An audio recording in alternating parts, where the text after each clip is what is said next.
창세기 2장 15절에서 17절 그리고 3장 6절에서 7절 말씀 한 절씩 교독하겠습니다. 여호와 하나님이 그 사람을 이끌어 에덴 동산에 두어 그것을 경작하며 지키게 하시고 여호와 하나님이 그 사람에게 명하여 이르시되 동산 각종 나무의 열매는 내가 임의로 먹되 선악을 알게 하는 나무의 열매는 먹지 말라. 내가 먹는 날에는 반드시 죽으리라 하시니라. 여자가 그 나무를 본즉 먹음직도 하고 보암직도 하고 지혜롭게 할 만큼 탐스럽기도 한 나무인지라. 여자가 그 열매를 따먹고 자기와 함께 있는 남편에게도 주매 그도 먹은지라. 함께 이에 그들의 눈이 밝아져 자기들이 벗은 줄을 알고 무화과 나무 잎을 엮어 치마로 삼았더라. 아멘. 자리에 앉으시겠습니다. 어제 이곳에서 우리가 성탄절 감사 예배를 드렸는데 참 이게 마음에 따뜻하고 감사가 좀 넘치는 시간이었습니다. 특히 유아 세대 그리고 우리 다음 세대 아이들을 볼 수 있었다는 게 아마 큰 기쁨의 또 한 이유가 아니었나 그런 생각을 합니다. 내년에는 우리의 일상이 더 많이 회복되어서 이 교회 안에 우리 아이들의 웃음소리가 지금보다 더 많이 이렇게 퍼졌으면 좋겠다 이런 소망을 갖고 기도하게 됐는데 제가 한 가지 질문도 해보게 됐거든요. 우리가 어제처럼 드린 그 성탄절 온 세대 연합 예배, 우리 자녀들이 그 부모가 됐을 때 20, 30년 뒤에 그거를 동일하게 누릴 수 있을까? 이런 생각을 좀 해보게 됩니다. 현실은 참 장담하기 어렵다 이런 생각을 하게 되죠. 우리 대에서 만일 신앙이 끊겨버린다면 얼마나 슬플까? 그리고 하나님 앞에 우리가 얼마나 죄송스러울까? 이제 이런 마음을 갖게 됩니다.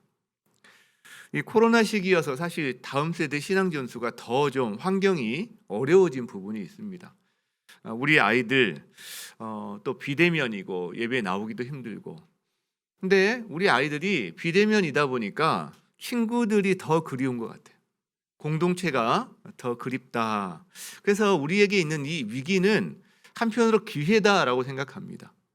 기본적으로 이 코로나 이후에 우리 아이들에 대해서 어떤 방향성을 가지고 우리가 하느냐에 따라서 물꼬가 어떻게 트일지 알 수가 없다. 위기로 흘러갈 수도 있지만 이게 우리에게는 큰 기회가 될 수도 있다라고 생각해서 우리 성도들에게 이 다음 세대를 위해서 특별히 제가 한 두 가지 정도 부탁을 좀 드렸으면 좋겠다 생각을 합니다.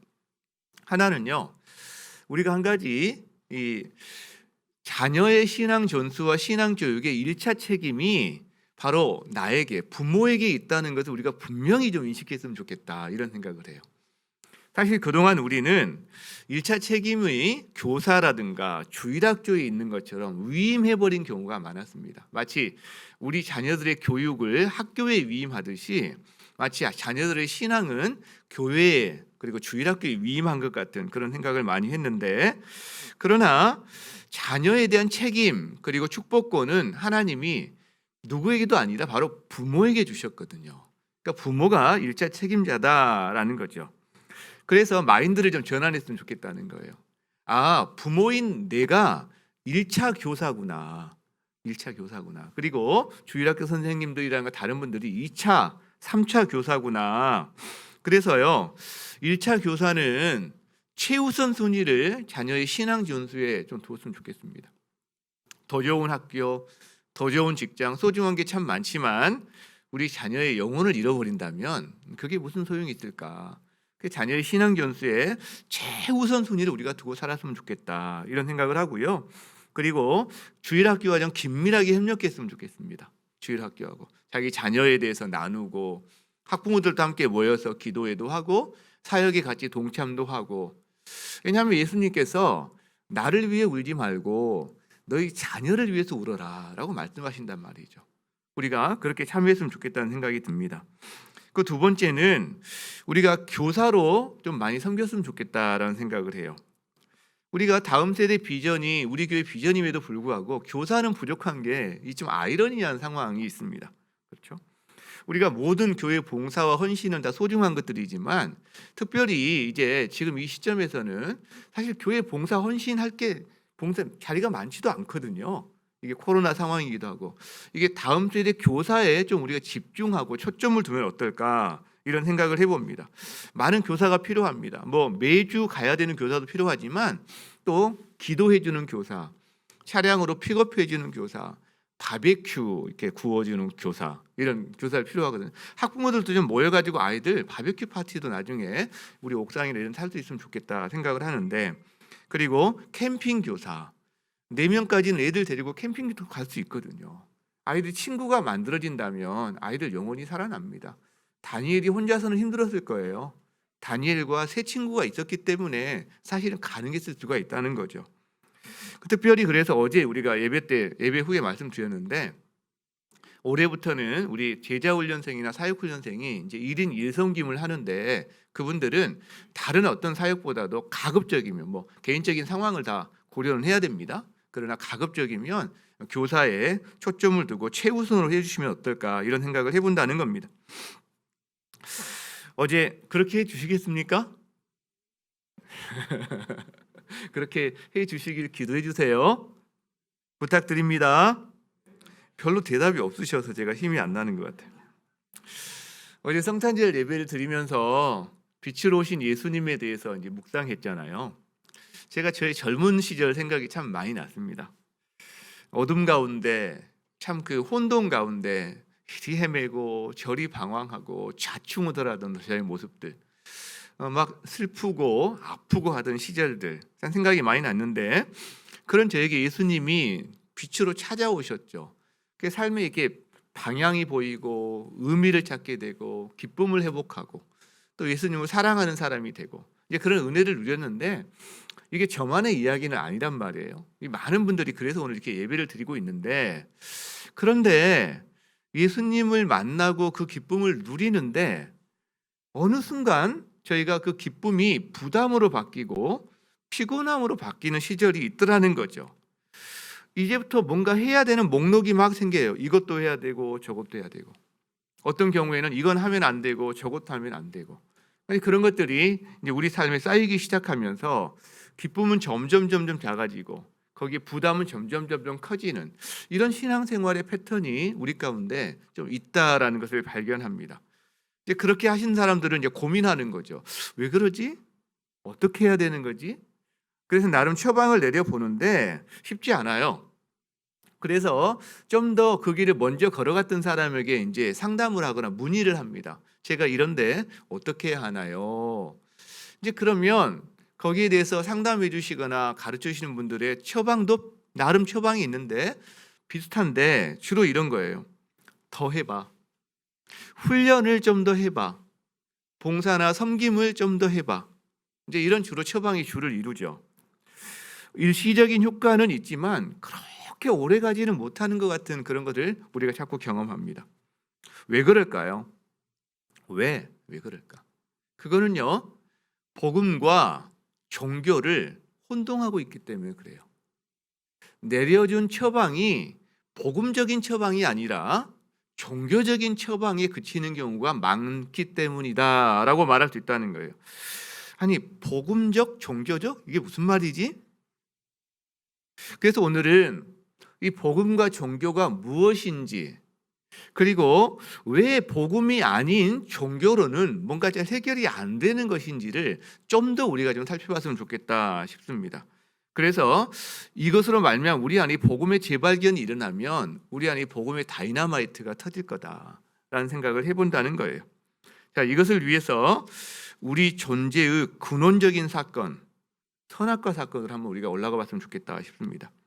선악과 사건은 창세기 2장에 나옵니다. 자, 15절을 먼저 한번 같이 읽어볼까요? 15절 시작.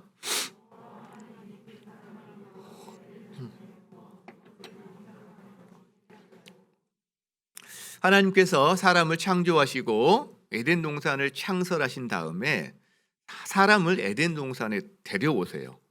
그리고 이제 말씀하시는 거예요. 이곳을 네가 다 다스려라. 그리고 다스려라라고 할 때 하신 말씀이 두 가지 단어가 나옵니다. 경작하며 지키게 하셨다. 이게 다스리라는 건데 이 경작한다는 거는 일한다는 거예요. 노동한다는 거예요. 노동한다. 그리고 지키게 하셨다. 이거는 돌본다는 겁니다. 그러니까 노동하고 돌보는 것, 이것이 다스림인 거죠. 만일 우리가 자기 가정에서, 자기 또 직장에서, 그리고 자기 삶의 또 다른 어떤 일터에서나 혹은 또 목장에서 내가 거기에 합당한 노동을 하면서 돌보고 있다면 그게 바로 다스리고 있는 사람이다라고 말할 수 있다는 거예요. 무슨 군림하거나 막 억압하거나 뭐 빼앗거나 이런 게 다스림이 아니다라는 거죠. 그거는 다 이렇게 변질된 내용들이라는 겁니다. 자, 이어서 중요한 말씀을 하십니다. 16절 같이 볼까요? 시작. 여호와 하나님이 그 사람에게 명하여 말씀하십니다. 동산 각종 나무의 열매는 내가 임의로 먹되, 그 다음 선악을 알게 하는 나무의 열매는 먹지 말라. 내가 먹는 날에는 반드시 죽으리라 하시니라. 참 중요한 말씀이죠. 자, 무슨 내용입니까? 에덴 동산의 모든 나무의 열매는 다 먹어. 단 한 개만 빼고, 이거거든요. 다 먹을 수 있어. 하나만 먹지 마. 네가 만약 그걸 어기면 너는 죽게 되거든. 지금 이 말씀을 하고 계신 거거든요. 자, 이 말씀을 보고 사람들은 간혹 오해도 합니다. 야, 하나님은 참 독재적인 분이신 거 아닌가? 왜 우리의 자유를 제약을 하지? 이런 생각을 한다는 거죠. 자, 그게 바로 뱀의 생각이에요. 뱀이 하와를 유혹할 때 그런 말을 했어요. 야, 하와야, 이 동산에는 모든 나무의 열매를 하나님 못 먹겠지? 이렇게 물어본단 말이에요. 이게 이제 뱀의 생각인데, 근데 사실 하나님은 아담과 하와에게 자유를 주세요. 재량권을 주십니다. 근데 엄청난 자유예요, 여러분. 다 먹어, you are free. 오로지 한 개만 빼고. 반대로 한번 생각해 보세요. 너 요거 조금만 먹어. 나머지는 다 한대. 99%안 되는 거야. 여러분 반대로 한번 생각해 보세요. 이게 얼마나 큰 자유인지. 자, 그렇다면 왜 한 개를 금지했을까? 이게 핵심입니다. 왜 한 개를 금지했을까? 한 개. 많은 사람들이 이렇게까지 생각하죠. 아니, 그것마저 금지하지 않았다면 우리가 죄 가운데 이렇게 신음하지 않을 텐데 왜 그 한 개를 금지해 가지고 이렇게 생각합니다. 왜 한 개를 금지하셨을까요? 재작년에 제자훈련 받았던 사람 손 들어보세요. 나와서 좀 시켜봐야 될 것 같아요. 아무도 안 드네요, 손을. 안 들 줄 알았어요. 자, 우리는 두 가지 정체성을 가지고 있습니다. 두 가지 정체성. 자, 첫 번째, 사람은 두 가지 정체성이 있는데 첫 번째 정체성은 뭐냐면 하나님의 형상으로 지음을 받았어요. 우리는 동물과 다른 존재예요. 동물과는 비교가 안 되는 존재. 왜? 우리는 하나님의 형상으로, 그만큼 존귀한 자예요. 존귀한 자. 다른 말로 하면, 쉬운 말로 하면 거의 하나님급이에요. 인간만이 오로지. 근데 두 번째 정체성이 있어요. 하나님은 아니에요. 거의 하나님급인데 하나님은 아니에요. 이게 우리 인간의 정체성이에요. 즉 하나님은 아니다라는 말은 피조물이다라는 거죠. 피조물은 창조주의 절대적인 의존 관계를 가지고 살아간다라는 겁니다. 자, 아담이 에덴 동산에서 이렇게 이제 아침에 일어나서 세수하러 가는데 토끼도 세수하러 나오는 거예요. 그 세수하러 갔다가 물만 먹고 온다는 노래 있잖아요. 그래서 토끼를 지금 신청을 한 건데, 토끼가 세수하러 가다가 아담을 딱 우물가에서 만나요. 그리고 인사를 하는 거예요. 하나님 잘 주무셨어요? 굿모닝 하나님 하는데 아담인 거예요. 무슨 말이죠? 아담에게서 하나님의 형상이 있기 때문에 토끼가 하나님인 줄 알고 인사를 하는 정도. 여러분 지어낸 이야기입니다. 여러분 지금 이거 제가 지어낸 이야기예요. 자, 그리고 아담이 이제 물 먹고 세수하고 나서 일을 하러 가요. 자, 일을 가는데 하루에 몇 번씩 동산 중앙을 통과할 거 아니에요? 근데 거기 선악과 나무가 있는 거예요. 그걸 보면서 생각하는 거예요. 아, 내가 이곳을 완전하게 누리고 다스리는 자이지만 나에게는 하나님이 계시지. 진짜 주인은 하나님이시지. 이게 선악과의 용도입니다. 그래서 나는 하나님으로 말미암아 이 모든 복을 누리고 살아가는 복된 존재구나라고 생각한다는 거예요. 그러니까 아담과 그 모든 동물들이, 식물들이 에덴 동산에서 평화와 질서와 모든 걸 누릴 수 있는 진정한 길은 이 관계성을 잘 지키는 겁니다. 뭐예요? 거의 하나님이지만, 그 다스리는 존재이지만 하나님은 아닌 존재. 그죠? 자, 이거를 좀 어려울 수 있으니까 사람으로 한 명 생각을 해봅시다. 성경의 인물 중에 애굽에서 총리 대신이 되었던 유대인으로서 총리 대신이 되었던 요셉이라는 사람이 있어요. 자, 그 요셉이 기구한 인생을 만나서 자기 형제들에 의해서 노예로 팔려가죠. 이집트로. 근데 거기에서 노예 시장에서 간 곳이 보디발의 집으로 가게 됩니다. 근데 이제 보디발이 군대 장관이잖아요. 신임을 얻어서 그 집을 다 다스리는 그런 위치에 서게 됩니다. 그죠? 그러니까 요셉은 전권을 가지고 그 집의 모든 일을 관장하는 사람의 지위까지 올라가요. 다 다스리는 사람이 되었어요. 그 집을 다스리는 사람. 자, 그런데 요셉에게는 선악과가 하나 있는 거예요. 뭐죠? 요셉에게 선악과는 뭘까요? 보디발의 아내예요. 보디발의 아내. 요셉은 그 집에서 다스리는 사람으로서 거의 보디발이에요. 거의 보디발. 그러나 보디발은 아니에요. 그거를 구분짓는 게 보디발의 아내예요. 그렇죠? 그러니까 만일 보디발의 아내를 요셉이 건드린다라고 하는 것은 선악과를 건드리는 거예요. 그럼 어떻게 되죠? 보디발과의 관계가 깨집니다. 그 집에서 누리던 모든 것, 다스리는 것, 모든 걸 다 잃게 됩니다. 이게 바로 선악과예요. 그죠? 왜? 보디발의 자리를 넘본 거기 때문에. 자기가 보디발이 아닌데 자기의 자리를 지켜야 되는 거죠. 자, 그러면 이제 우리는 조금 이해가 되기 시작하는데 한 가지 의문이 남아 있어요. 아니, 그렇다고 열매 하나 먹었다고 죽여? 너무 과한 거 아니야? 좀 더 낮은 벌로 하면 안 될까? 이런 어떤 마음이 있어요.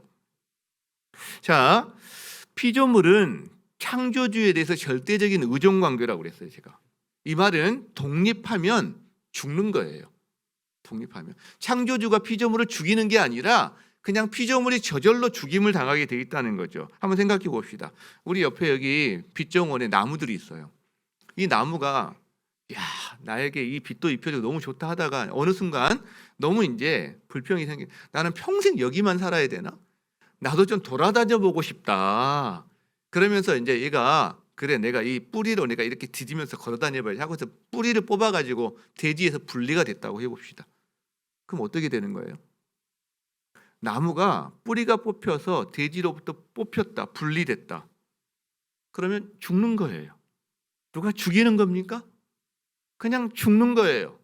그 안에 양분, 물 좀 남아있는 동안 잠시 푸르름을 유지할 수 있지만 죽은 존재예요.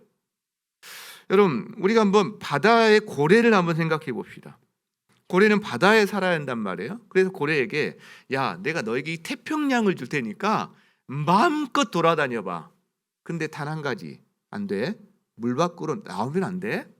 땅에 올라가면 너 안 돼. 라고 말을 했어요. 그런데 이 고래가 왜 나한테 그런 제약을 주는 거야? 여러분, 만약 그래서 그 한 가지 어겼다고 합시다. 그럼 어떻게 되는 거죠? 죽는 거예요. 누가 죽이는 겁니까?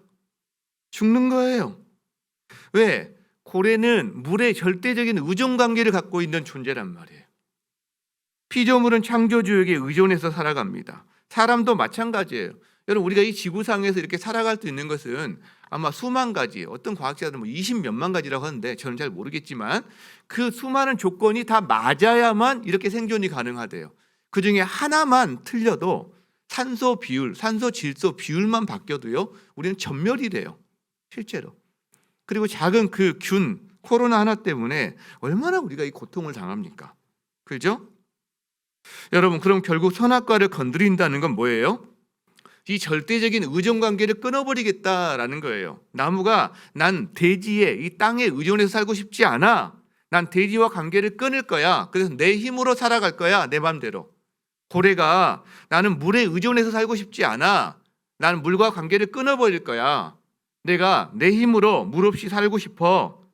사람은요, 난 하나님의 의존에 살고 싶지 않아. 난 하나님과 관계를 끊어버리고 내가 하나님처럼 살고 싶어. 이것이 바로 선악과라는 거예요. 이것이 뱀의 유혹입니다. 너 그 열매 먹으면 하나님처럼 된다? 이 말의 의미라는 거예요. 여러분, 이런 위험성, 이건 굉장히 선악과는 위험한 어떤 거거든요. 근데 하나님이 선택할 수 있는 자유를 주세요. 자유의지. 왜 그럴까요?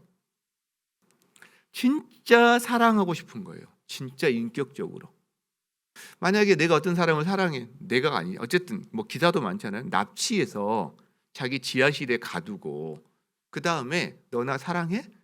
안 사랑해? 그럼 다시 가두고 계속해서 그런 사랑을 얻어내는 게 정상이 아니잖아요. 그게 강요된 사랑. 하나님은 우리에게 그런 사랑을 원하지 않는다는 거예요.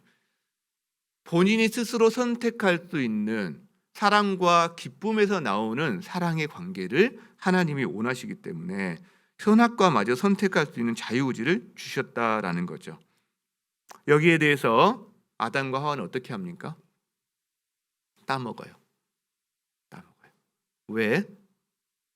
왜 따먹을까요? 6절에 3장 6절에 그 말이 나옵니다. 3장 6절 같이 볼까요? 저기 보면 여자가 그 나무를 봐요. 이 봅니다. 이 본다는 게 그냥 지나가다가 이렇게 보는 게 아니라 유심히 그리고 주목해서 관찰해서 갑자기 보기 시작합니다. 하와가 건드렸거든요. 유혹을 했거든요. 봅니다. 보니까 이제 먹음직스러워요. 너무 보기에 좋아요.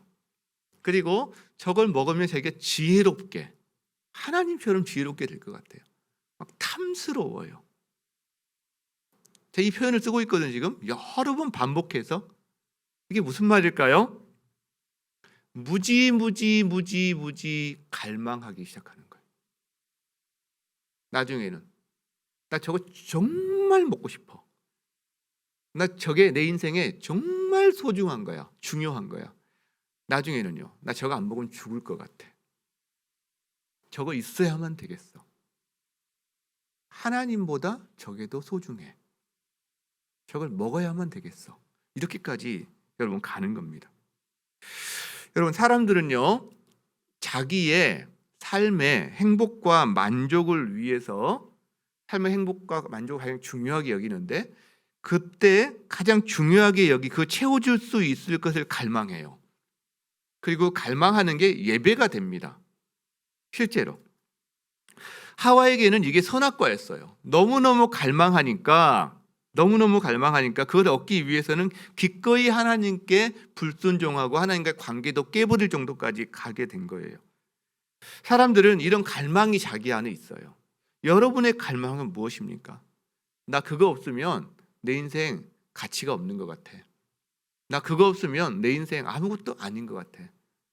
내가 그것만 있으면 와, 나 정말 내 인생 좋을 것 같아. 이렇게 생각하는 여러분, 그게 여러분의 갈망이거든요. 그게 무엇입니까? 많은 사람들이 돈에서 그 갈망을 찾아요. 학벌에서 찾아요. 좋은 직장에서 찾아요. 건강에서 찾아요. 행복한 결혼 생활에서 찾아요. 감각적인 쾌락에서 찾아요. 이 갈망들이 있어요. 갈망들. 그런데 그 갈망이 너무나 중요한 나머지 자기 행동을 지배하고 자기 감정을 지배하잖아요. 그럼 그것이 자기가 예배하는 대상이 되고 맙니다. 자기 신이 되고 마는 거죠. 모든 사람에게 있다는 거예요. 자, 하와는 그래서 결국 그 갈망 때문에, 다른 말로 하면 우상 숭배 때문에 결국 그걸 먹게 됩니다. 그래서 어떻게 되었나요? 3장 7절에 그 내용이 나옵니다. 3장 7절. 자, 읽어보겠습니다. 시작. 이에 그들의 눈이 밝아져 자기들이 벗은 줄을 알고 무화과 나무 잎을 엮어 치마로 삼았더라. 세 가지가 나오죠. 그들의 눈이 열립니다. 그래, 그 결과 자기들이 벗었다는 것을 깨달습니다. 우리가 벗었구나. 그리고 그래서 그들이 주변을 이렇게 돌아보고 무화과 나무 잎을 엮어 가지고 몸을 덮습니다. 자, 그렇다면 선악과를 원래는 선악을 알게 하는 나무의 열매입니다. 이거 줄여서 그냥 우리가 선악과 이렇게 이야기하는 건데, 이 선악과를 먹기 전에는 이들이 발가벗고 있었나요? 아니면 뭘 입고 있었나요? 발가벗고 있었어요. 자, 선악과 먹고 나서도 이들이 발가벗고 있었단 말이에요. 그런데 선악과를 먹고 나자 발가벗었다는 걸 깨달았어요. 아니, 그전에도 발가벗고 있었는데 갑자기 깨달았단 말이에요. 발가벗고 있는 거를. 아마 그전에는 다른 동물들처럼, 동물도 다 그냥 태어난 대로 살잖아요. 아마 그때 기후해라든가 이런 것 때문에 사람이 가능했던 것 같아요. 근데 왜 갑자기 발가벗었다는 걸 깨달을까요? 무엇 때문에? 무엇이 어떤 변화가 무엇일까요, 그게? 여기에 대해서 초대교회 교부들은 이런 말을 합니다. 아담과 하와가 죄를 짓기 전에는 하나님의 사랑과 용납의 옷을 입고 있었다. 그런데 이제 스스로 그 옷을 죄 때문에 벗어버린 그들에게는 이제 자기가 발가벗었다는 죄의식과 수치감만이 남았다라는 이야기를 합니다. 저는 일리가 있다고 생각합니다. 왜냐하면 창세기 2장 25절에 이런 말씀이 있거든요. 아담과 그의 아내 두 사람이 벌거벗었으나 부끄러워하지 아니하니라. 아담과 하와 두 사람이 벌거벗었어요. 근데 서로가 수치감을 느끼지 않았다는 말이죠. 부끄러워하지 않았다는 말이죠. 왜요? 온전히 한 몸을 이루고 있었단 말이에요. 온전한 관계성이 있었단 말이에요. 서로를 받아주고 용납하는 관계였단 말이죠. 그러니까 하나님과의 관계성 가운데서도 온전히 한 몸을 이룬 관계, 온전히 연합한 관계, 서로 사랑하는 관계성 가운데 있을 때는 발가벗었지만 죄의식과 수치감이 없었어요. 그런데 이 관계가 깨지고 한 몸이 깨지고 더 이상 사랑과 용납이 통하지 않는 상태가 되면 그 발가벗음이 자기에게 부끄러움이 된다는 거예요. 이 발가벗음은 인류의 실존입니다. 우리의 실존이에요. 여러분, 발가벗고 다 태어납니다. 우리의 인류의 실존인데, 그런데 발가벗어서 부끄러운 게 아니에요. 관계가 깨져서 사랑과 용납의 옷을 벗어버렸기 때문에 수치심을 느끼는 거예요. 부끄러운 거예요. 자, 이제 이렇게 발가벗음을 깨달은 아담과 하와는 어떻게 반응합니까? 입을 것을 찾습니다. 그게 바로 나뭇잎을 엮어서 자기 몸을 덮는 것, 뭐 치마를 입었다 이렇게 말하는 게 바로 그런 겁니다. 왜? 하나님의 사랑과 용납의 옷을 벗어버린 그들은 이제 뭔가를 입어야 되는 거예요. 스스로 옷을 만들어 입어야 되는 거죠. 그걸로 뭔가를 가려야 되니까. 자기 수치를 가려야 되니까. 여러분, 이게 아담과 하와가 선택한 길입니다. 이것이 전 인류의 길이 되었어요. 전 인류의 길이 되었습니다. 그러니까 벌가벗은 자신의 실존에 대한 전 인류의 해답은 뭐냐? 자기 스스로 자기 옷을 만들어 입는 것. 이게 인류의 해답이었다는 거죠. 다른 말로 하면 자기 가치를 높이는 거예요. 나는 괜찮은 사람이야 라는 것을 증명해 줄 수 있는 어떤 가치를 가지고 자기 수치를 가리고자 하는 거예요. 그래서 우리는 자꾸 다른 사람과 다른 사람으로부터 나를 구분시켜 줄 다른 것들을 갖기를 원해요. 더 좋은 학벌, 더 좋은 직장, 더 많은 재산, 더 나은 미모, 더 좋은 근육, 이런 걸 다 갖기를 원하는 게 바로 그런 이유라는 거죠. 왜? 그걸로 자기의 수치를 가리고 싶어 하는 거예요. 다른 말로 하면 자기 정말 괜찮은 사람이라는 걸 증명하고 싶어 하는 거예요. 누구에게? 사람들에게, 또 하나님에게조차. 하나님, 나 이 정도면 괜찮은 사람 아니에요? 내가 이렇게 구제하고 내가 이렇게 착한 일 하며 살아가는데, 내가 이렇게 다른 사람 돕고 살아가는데 나 이 정도면 괜찮은 사람 아니에요? 이렇게 말을 한다는 거죠. 왜 근데 자꾸 그런 걸 해요? 하나님의 사랑과 용납의 옷을 이미 벗어버렸기 때문에. 여러분, 이것이 종교입니다. 이것이 종교예요. 자기의 발가벗은 존재인 인류의 실존 앞에서 이 발가벗음을 이 수치를 가리기 위해서 스스로 나뭇잎을 만드는 것, 이게 종교입니다. 이게 종교입니다. 이게 아담 이래로 인류가 해온 방식입니다. 물론 또 다른 방식이 하나 있긴 있어요. 뭐냐면 그냥 나 이래. 이게 비종교입니다. 이게 비종교. 나 그냥 이대로 살 거야. 누가 뭐라 할 거야.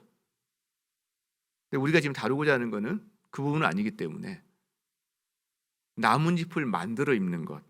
종교는 말을 하는 거예요. 발가벗은 너의 수치를 가리기 위해서는 이제 너 스스로 좋은 치마를 만들어 입어야 돼. 가장 멋지고 가장 좋은 나뭇잎으로 치마를 만들면 네가 얼마나 괜찮은 사람인지 다른 사람들이 알게 될 거야. 너의 나뭇잎이 멋질수록 너는 더 인정받게 될 거고 너는 많은 사람들에게 받아들여지게 될 거야. 너는 아싸가 아니라 인싸가 되는 거야. 이렇게 말을 한다는 거예요. 그리고 사람에게도 하나님에게도 너는 인싸가 되는 거예요. 인싸. 여러분 참고로 아싸는 아웃사이더, 인싸는 인사이더 맞나요? 뭐 그런 겁니다. 이게 잘 모르는 것 같은데 나도 잘 모르는 것 같은데 애들 말이에요. 애들 말. 그래서 자꾸 자기의 무엇으로 증명하라고 그러는 거예요. 너의 학벌로, 미모로, 건강으로, 재산으로, 너의 지식으로 자꾸 증명하라라고 이야기하는 겁니다. 여러분 이것이 종교입니다. 우리의 수치를 우리의 노력으로 가리라고 하는 거예요. 너의 수치를 너의 힘으로, 너의 노력으로 가려봐. 그 종교는 우리 행위에 집중하는 거예요. 이것도 해라, 저것도 해라, 저것도 해라. 행위에 자꾸 집중합니다. 그러면 너는 좋은 사람이 될 거야. 너의 존재가 바뀔 거야. 라고 이야기한다는 거예요. 여러분 그런데 수치를 가리는 다른 방법이 하나 더 있다는 거예요. 왜냐하면 이 종교적인 방식은 피곤하거든요. 해도 끝이 없거든요. 다른 방법이 있다는 거예요. 창세기 3장 21절에 나옵니다. 자, 같이 한번 읽습니다. 시작. 여호와 하나님이 아담과 그의 아내를 위하여 가죽옷을 지어 입히시니라. 여러분 이건 뭐냐면 우리가 하는 것이 아니라 하나님이 우리를 위해서 하신다는 거예요. 하나님이 우리를 위해서 뭘 하시냐면 가죽옷을 지어 입히세요. 아담과 하와에게. 그 나뭇잎으로 만든 치마를 벗어버리게 하고 하나님이 지어준 가죽옷을 입히시는 거예요. 여러분 이게 복음입니다. 뭐냐? 네가 해야 해. 네가 나뭇잎을 만들어야 해. 이렇게 말하지 않고 하나님이 친히 너를 위해서 하시는 게 있다는 거예요. 사랑과 용납의 옷을 다시 하나님께서 지어 너를 입히신다는 거예요. 그래서 복음은 우리가 스스로 우리의 수치를 가릴 수 없고 하나님이 우리의 수치를 가려주셔야 해. 그리고 하나님이 그렇게 하셔라고 말하는 게 복음이에요. 복음은 그래서 행위 하나하나에 초점을 두지 않아요. 복음은 우리 존재에 대한 이야기를 합니다. 너는 이런 존재야. 하나님의 사랑과 용납을 받은 존재야. 그러니까 그 존재답게 네가 이런저런 일도 할 수 있어. 존재에서 행위를 나타내는 거예요. 노예가 일하는 거하고 아들이 일하는 건 다르다고 그랬거든요. 존재가 다르니까. 똑같이 밭일을 하고 똑같이 논일을 해도 노예로서 일하는 것과 그 아들, 딸로서 일하는 건 다르다고 했습니다. 여러분, 나뭇잎은 종교입니다. 가죽옷은 복음입니다. 나뭇잎은 수치를 가리기 위해서 우리가 만들어야만, 우리가 노력해야만, 우리가 성취해야만 되는 어떤 것들을 이야기합니다. 가죽옷은요, 수치를 가리기 위해서 하나님이 우리를 위해서 해주신 어떤 것을 이야기합니다. 그런데 우리가 하는 어떤 행위도 다 나뭇잎에 불과해요. 그 어떤 것도 좀 더 좋은 나뭇잎, 좀 더 반짝반짝, 코팅까지 했는지 모르겠지만 그런 나뭇잎에 불과하다. 아무리 좋아 보여도 나뭇잎이다라는 것을 우리에게 알려주는 거예요. 그럼 한 가지 질문이 생깁니다. 아니 왜 나뭇잎으로는 안 되지? 왜 종교적인 행위로는 안 되는 걸까라는 거예요. 아담과 하와가 나뭇잎으로 치마를 만들어 입었는데 그러면 떳떳하게 하나님 앞에 섰나요? 나뭇잎으로 치마를 만들어 입고 숨습니다. 자기가 만든 나뭇잎을 가지고 하나님 앞에 떳떳하게 설 수 있는 존재는 아무도 없다는 거예요.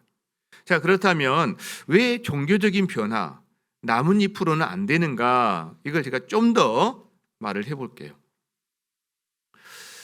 우리가 행위 하나하나에 집중하는 것은, 이 행위는 원래 이 행위는 어떤 죄의 어떤 욕망이나 갈망 때문에 생기는 건데, 우리 내면에 있는 심층적인 어떤 부분, 근원적인 것을 설명하거나 이것을 해결하지 못합니다. 자, 무슨 말이냐? 우리가 죄를 짓는 것은 어떻게 보면 행위는 열매 같은 거예요. 나무로 말하면. 근데 이 열매는 어떤 뿌리로 해서 비롯돼서 열매가 나오는 건데, 이 열매 하나하나를 제거한다고 해서 이 뿌리가 제거되는 건 아니라는 거예요. 한 가지 예를 들어 볼게요. 이거 진짜 예입니다. 그냥 어떤 한 자매가 옷을 너무너무 좋아한다고 합시다. 그래서 월급만 타면 거의 다 옷 쇼핑하는데 다 써버릴 정도로. 그래서 옷 쇼핑에 거의 중독증 비슷하게까지 갔다고 합시다. 계속 옷을 사드는 거죠. 백화점에서 가고 사고 또 홈쇼핑도 하고 또 뭐 이렇게 보면서 옷을 사대는데, 계속 이제 어떻게 말씀을 듣다 보니까 또 성경을 보다 보니까 뭐 검소하게 살아야 되고 뭐 이웃을 구제해야 되고 또 그게 안 좋다는 걸 알게 되니까 본인이 결심하고 드디어 은혜로 말미암아 옷 쇼핑을 중단하게 됐다고 합시다. 드디어 이제 옷 쇼핑을 안 하게 된 거죠. 그래서 와, 너무 좋다. 내가 드디어 옷 쇼핑에서 벗어났구나 하고 친구들에게 자랑도 하고 뭐 이야기도 하겠죠. 근데 한참 시간이 흐른 다음에 갑자기 이 자매가 시들해지더니 어느 순간부터 신발 쇼핑을 시작한다. 신발을 마구 사들이는 거죠. 신발을. 예전에 옷 쇼핑하던 거 이상으로 신발 쇼핑에 막 매진을 하는 거예요. 마구. 한참 똑같은 패턴을 하다가 이거 내가 그리스도인답게 사는 게 아닌 것 같아 하고 회개하고 그 다음에 또 중단했어요. 그리고 한참 동안 또 자랑하고 막 했어요. 근데 시들시들 하더니 어느 순간 가방 쇼핑을 시작하는 거예요. 뭐 이런 식으로. 예입니다. 뭐 누가 그런지도 있어요? 그런 사람 혹시? 뭐 있는지 없는지 모르겠지만, 자, 그렇다고 합시다. 자, 그러면 옷 쇼핑을 중단하는 행위 하나를 안 한다고 이 사람에게 그 문제가 해결이 되나요? 해결이 안 됩니다. 신발 쇼핑 중단한다고 해결되나요? 이제 가방 쇼핑 중단한다고 해결이 되나요? 아닙니다. 왜? 행위 하나하나는 열매 같은 거예요. 뿌리가 있는 거예요, 여러분. 뿌리. 왜 옷 쇼핑을 하는지 그 뿌리가 있는 거거든요. 자세한 내막은 사람마다 다르겠지만 이럴 수 있죠. 옷 쇼핑을 통해서 자기가 아름다워 보이고 그걸 통해서 다른 사람들에게 야, 너는 옷을 너무 잘 입는 애구나. 넌 너무 멋진 애야. 그런 어떤 인정과 칭찬에 갈급한 이 부분이 계속해서 옷을 사게 만드는 거라면, 이 부분이 해결되지 않고서는 옷이 됐든 신발이 됐든 뭐든지 계속 대타를 찾아서 하게 된다는 거예요. 그러니까 행위, 너 그거 하지 마. 거짓말 하지 마. 뭐 하나하나 지적하는 거는, 그거는 어떻게 잠시 보류가 될지 모르겠지만 그 하게 된 근본적인 이유까지는 만져지지 못한다는 거예요. 이게 채워져야죠, 이게. 또 하나, 그러니까 결국 뿌리가 해결되어야 열매가 달라진다는 겁니다. 그래서 열매에 해당되는 행위만 계속 지적질한다고 그래서 그 사람이 달라지는 건 아니라는 거예요. 또 하나, 여러분, 우리가 하나님의 용납받는 거를 내가 뭔가 해야만, 어떤 행위, 구제, 헌신, 뭐 섬김, 뭐 헌금, 뭐 이런 봉사, 이런 걸 해야만 내가 하나님께 용납을 받을 거야 라고 생각하는 사람은 딜레마에 빠지는데, 어떤 딜레마에 빠지느냐? 교만과 절망을 계속 반복하게 됩니다. 무슨 말이에요? 이런 거죠. 내가 100 정도 하면, 뭔지 모르지만 100 정도 하면 난 하나님께 받아들일 것 같아 라고 생각한다고 합시다. 이 사람이 근데 100 정도 하는 게 아니라 하다 보니까 150, 200을 했어요. 그럼 어떤 마음이 들까요? 따봉, 나 대단해. 어깨가 막 힘이 들어가는 거예요. 교만해지는 거예요. 쟤는 50밖에 못하네? 막 교만해지는 거예요. 하나님 앞에서, 사람 앞에서. 근데 100 정도는 해야 될 것 같은데 자기가 무슨 사정상 도저히 안 돼서 한 20밖에 못해. 뭔가를. 뭔지 몰라도. 그럼 어떤 마음이 들어요? 불안해져요. 두려움이 생겨요. 아, 나는 이대로는 용납받지 못할 것 같은데? 이 두려움이 생겨요, 여러분. 그 절망해요. 자, 그래서 이거를 사람은 끊임없이 하나님의 온전한 용납에 자기를 기초하는 게 아니라 자기 행위로 말미암아 용납을 받는다고 생각하는 순간부터 교만해지거나 비참해지거나 교만해지거나 불안과 두려움에 빠지거나 이거를 반복합니다. 신앙생활이 이러기가 쉬워요. 여러분이 지금 교만한가요? 혹은 여러분이 지금 두려움 가운데 절망하고 있나요? 이 이유란 말이에요. 세 번째, 자, 내가 용납받기 위해서는 어떤 행위를 해야 돼. 이런 생각으로, 즉 종교적인 행위로 신앙생활을 하는 사람은 지속적으로 행위를 막 더하게 되거든요. 더하고. 자, 그러다 보면 이 사람은 불안하고 계속 불안해하게 됩니다. 내가 이거 이만큼 하는 게 맞나? 더 해야 하는데 이것밖에 못한 거 아닌가? 그러면서 그 불안이 이 사람을 하나님을 사랑하게 하는 게 아니라 하나님으로부터 멀어지게 합니다. 하나님을 미워하게 합니다. 그리고 하나님도 거리두기를 하려고 그래요. 왜? 하나님께 가까이 가면 갈수록 나에게 부과하는 짐이 많아진다고 생각하기 때문에 적당한 거리를 두고, 그렇다고 내가 지옥에 갈 수는 없으니까 적당한 거리를 두고 신앙생활을 하려고 하는 거예요. 아니, 아이가 부모에게 달려가 안기면 엄마 아빠가 사랑해주고 안아주고 보호해주고 먹여주고 그걸 느껴서 자꾸 가까이 가야 되는데, 이제는 가기만 하면 지적질을 한다고 생각하고 가기만 하면 일 시킨다고 생각하면 안 가는 거죠. 그래서 종교적인 변화로는 여러분, 하나님을 사랑할 수가 없어요. 우리 내면의 진정한 변화와 평화가 올 수가 없어요. 실제로 무거운 짐만 가져가게 된다는 겁니다. 자, 그래서 실제로 이 하나님을 향한 사랑이 없을 때 우리가 섬기는 섬김과 헌신은요, 하나님을 향한 사랑이 아니라 자기를 향한 사랑이 됩니다. 자기를 사랑해서 하나님 앞에 과시하는 게 되는 거예요. 실제로.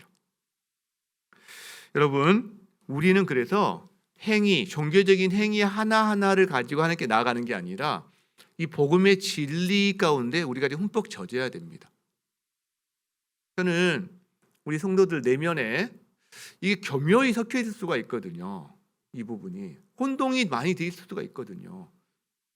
여러분이 이것을 분별하고 깨닫고 이 복음의 진리 가운데로 하나님 은혜를 주셔서 여러분 내면에 하나님 주시는 그 평강, 기쁨, 하나님께 가까이 가고 싶어하는 그 마음, 이런 것이 온전히 회복되기를 주의 이름으로 축원합니다. 말씀을 마무리하고자 합니다. 나뭇잎은 종교라고 그랬어요. 상징으로 말씀드리는 거죠. 나뭇잎은 종교다. 가죽옷은 복음이다. 그랬어요. 여러분, 이 가죽옷은요, 누군가의 희생으로밖에 안 만들어질 수가 없습니다. 하나님이 아담과 하와를 위해서 가죽옷을 지어 입혔다라는 말은 뭐 그게 양일지 뭘지 모르겠지만 그 생명을 희생시킨 겁니다. 최초의 킬링이 일어난 거예요. 하나님은 우리에게 하나님의 사랑과 용납의 옷을 벗어버리고 벌거벗은 채 나뭇잎만을 추구하는 우리에게 이 가죽옷을 입히고 싶어 하십니다. 그 자기 아들을 보내세요. 그리고 우리의 벌거벗은 우리를 위해서 하나님 자신이 희생합니다. 벌거벗은 우리에게 하나님의 사랑과 용납의 옷을 입히시기 위해서 하나님 자신이 벌거벗고 십자가로 내려가시는 거예요. 왜? 이 옷은, 이 가죽옷은 희생이 없이는, 특별히 생명의 희생이 없이는 줄 수가 없는 옷이기 때문에 하나님 자신의 생명을 희생해서 우리에게 하나님의 사랑과 용납의 옷을 입혀주십니다. 그래서 우리는 우리가 만든 나뭇잎으로 하나님 앞에 설 수 있는 게 아니라 바로 그 생명의 희생을 대가를 치르신 예수님의 가죽옷, 그 의의 옷을 입었을 때 하나님 앞에 설 설 수 있는 존재가 되는 것이죠. 예수님이 이것을 위해서 벌거벗은 몸으로 아기의 모습으로 이 땅에 오셨습니다. 그게 성탄절이죠. 빛으로. 그래서 또 하나 생명으로 오셨다는 말이 그런 말이에요. 생명으로. 여러분, 우리는 이 예수님의 빛 안에, 예수님의 이 생명 안에, 그 예수님의 이 가죽옷을 입은 사람으로서 주님 앞에 담대하게 나아갈 수 있는 자가 되었습니다. 우리의 그 어떤 나뭇잎 옷으로는 담대하게 못 나갑니다. 그러나 예수님의 의의 옷, 이 가죽옷으로는 하나님께 나아갈 수 있음을 믿습니다. 그 은혜가 우리를 바꿉니다. 그 은혜가 우리 안에 기쁨과 사랑을 회복시킵니다. 그 은혜가 넘치기를 주의 이름으로 축원합니다. 우리 그 마음으로 이 찬양했으면 좋겠어요. 예수 우리들의 밝은 빛. 어제 공터에서 버스킹 하는데 정말 이 찬양이 마음에 많이 와닿더라고요. 예수님 우리들의 밝은 빛. 우리 함께 우리의 진정한 내면의 고백으로 하나님을 사랑합니다라는 고백으로 이 찬양 주님 앞에 올려드리겠습니다. 찬양하겠습니다.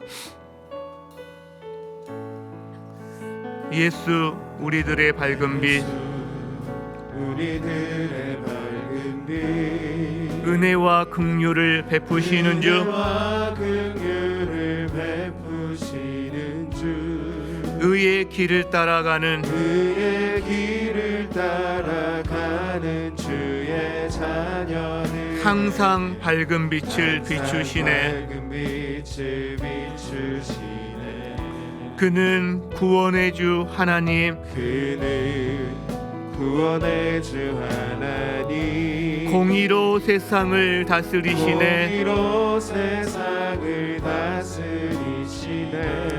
주를 경외하는 자들에게 주를 경외하는 자들에게 부어주시네. 놀라운 주님의 영광, 놀라운 주님의 영광, 하늘에서 찬란하게 빛나는 주의 영광, 이 땅에 오셨네. 땅에 오셨네. 어둠을 밝히고 새 생명 주시네. 영원히 빛나는 나의 예수님, 나의 예수님, 높이 영광과 찬양 받으시길 경배합니다. 슬픔을 거두고 내게 자유 주시네. 내게 자유 주시네. 기쁨의 노래를 영원한 나의 빛, 영원한 나의 빛 예수. 일어나서 찬양합니다. 하늘에서 찬란하게 빛나는, 하늘에서 찬란하게 빛나는 주의 영광, 이 땅에 오셨네.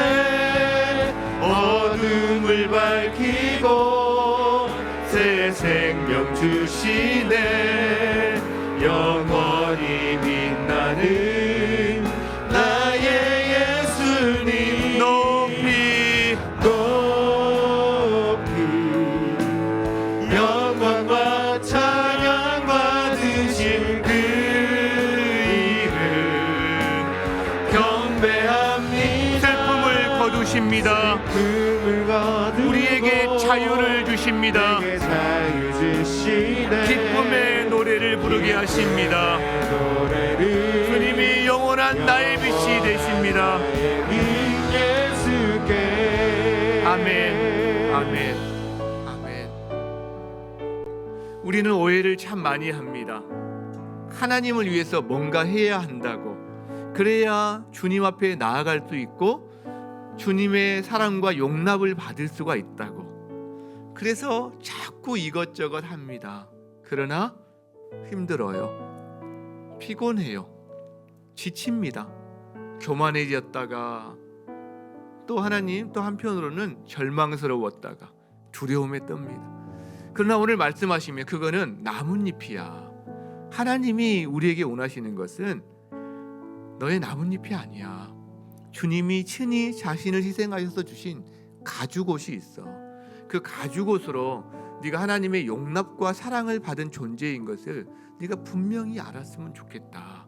그리고 그 비단에 거하며 빛의 자녀답게 살아가기를 원한다라고 말씀하십니다. 이 시간에 우리가 주님 앞에 진정 그 고백했으면 좋겠습니다. 주님, 제가 신앙생활하면서 피곤했습니다. 잘못 안 것들이 참 많았습니다.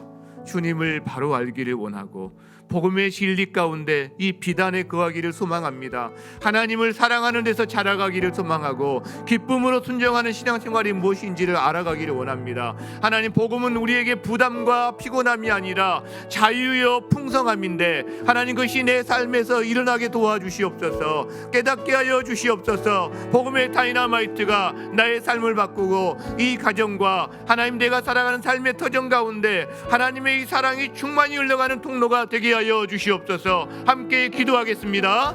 주여,